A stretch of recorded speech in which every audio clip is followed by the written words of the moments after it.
Hello, scholars. Today is Thursday, September 24th of 2020. Today, our lesson is 2.1.1, and it's all about food. For your do now, you would type your answer to the following question in the chat. So what are some foods that make you feel energized when you eat them? Some examples could be fruits, vegetables. For me personally, bananas for some reason make me feel really energized. Anything that makes you feel good. Today we have two objectives. The first one is that Knights will be able to identify food molecules by their chemical makeup. And the second is that Knights will be able to construct an explanation that describes the relationship between potential energy and food molecules. Don't forget, our puzzling question for this unit is, why is the matter that enters our bodies different than the matter that leaves our bodies? This is what we discussed in class together yesterday, and every day with a lesson, you will be able to get a little bit closer to answering it. So keep this question on your mind as you learn today about food.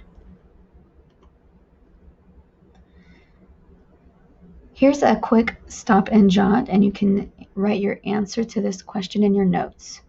Why do we need food as humans?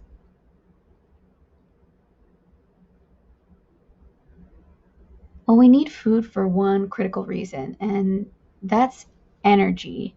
But besides energy, we also need food for the nutrients and different molecules that are in it. So what is food? We know it when we see it or smell it, but what about food actually makes it food? What do you think?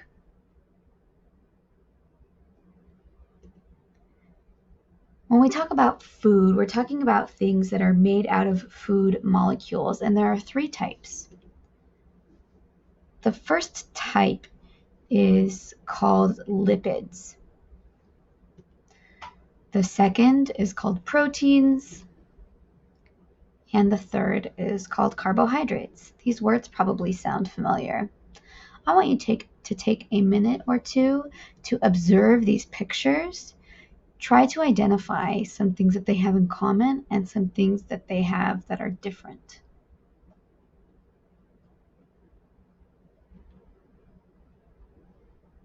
So some similarities between all three types of food molecules are that they're all made of carbon, hydrogen, and oxygen.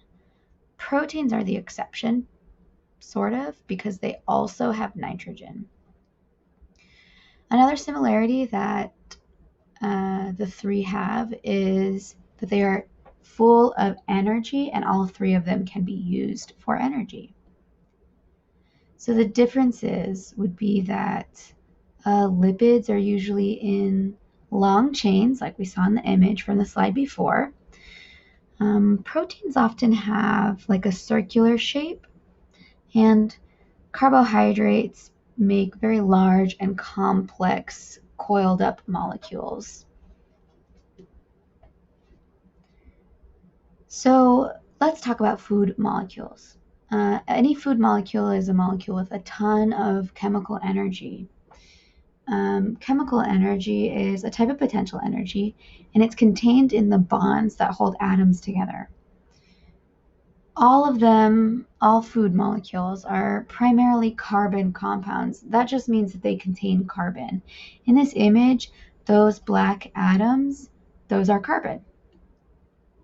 They also contain both hydrogen and oxygen. Like I said, proteins can sometimes also contain nitrogen. Here's a fun fact about food molecules and chemical energy. Chemical energy is actually measured in calories. That word probably sounds familiar. 1 calorie is equal to the amount of energy that's required to raise the temperature of 1 gram of water by just 1 degree Celsius. That's not very much energy. The calories in our food, though, are not actually calories. They're actually kilocalories, which is 1,000 calories. That means that the 100 calories that might be in a bowl of fruit is actually enough energy to raise 1,000 grams of water by 1 degree Celsius.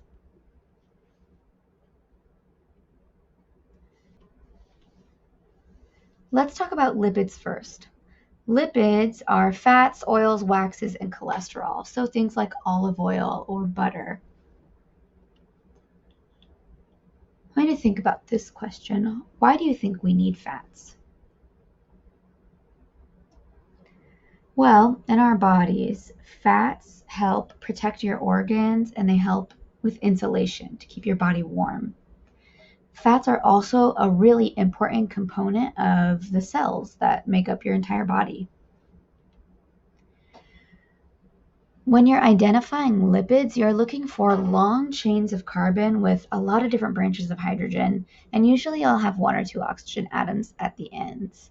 This isn't always what lipids look like, but this is a pretty common form. As you can see in these examples, you've got these long zigzag chains. Those represent a certain type of lipid that is very common. That's called a glyceride. When it comes to proteins, they are very complex and pretty large molecules. They're composed of these little things called amino acids. So why do you think we need proteins? You may have heard that you need to consume a lot of protein if you're trying to build muscle. That's because proteins are used to build certain other molecules in your body that can facilitate muscle growth and other really important functions. So when you're identifying a protein, you're looking for very long chains of 100 to 500 amino acids that are all linked together. However, they're usually not shown because proteins are so large for a molecule. So typically what you see in a molecule of protein is just a complex three-dimensional structure. This little white box shows you what one amino acid looks like. Now, proteins are made of hundreds of those amino acids all linked together. And a lot like DNA, they're coiled up really tightly. So when we're looking at just one protein molecule, it'll typically look like these, or it will be represented by these colorful, coiled, three-dimensional structures. Those colorful, coiled, three-dimensional structures are actually made of chains of those amino acid structures. For carbohydrates, carbohydrates are chemical compounds that you find in plants and animals. So we use carbs for mostly energy. Carbs are really abundant in foods that are high in sugar or high in starch. So fruits have a lot of carbs, and breads, pastas, cookies, crackers, that kind of thing. When you're identifying carbohydrates, carbs have an empirical formula. That means that every carbohydrate follows this formula, which is CnH2nOn. So n is like a variable in algebra. It represents one particular number. So if you have a carbohydrate that has 2 carbons, according to this formula, that means it will also have 2 oxygens. But since the hydrogens has a 2n, you take the number times 2. 2 times 2 would be 4, so there would be 4 hydrogens. If you had 6 carbons, that means that you would have 6 oxygens, but 12 hydrogens.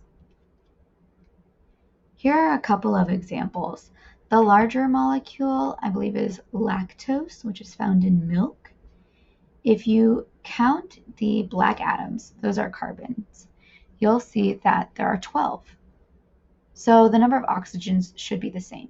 You can count the oxygens again and see that there are 12. For the hydrogens, though, there should be double. So in that lactose molecule, there should be 24 hydrogens.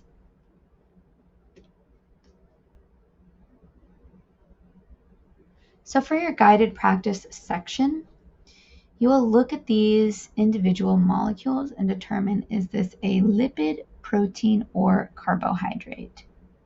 For your independent practice section, you will just answer a few questions and complete sentences using all of the notes that you took today.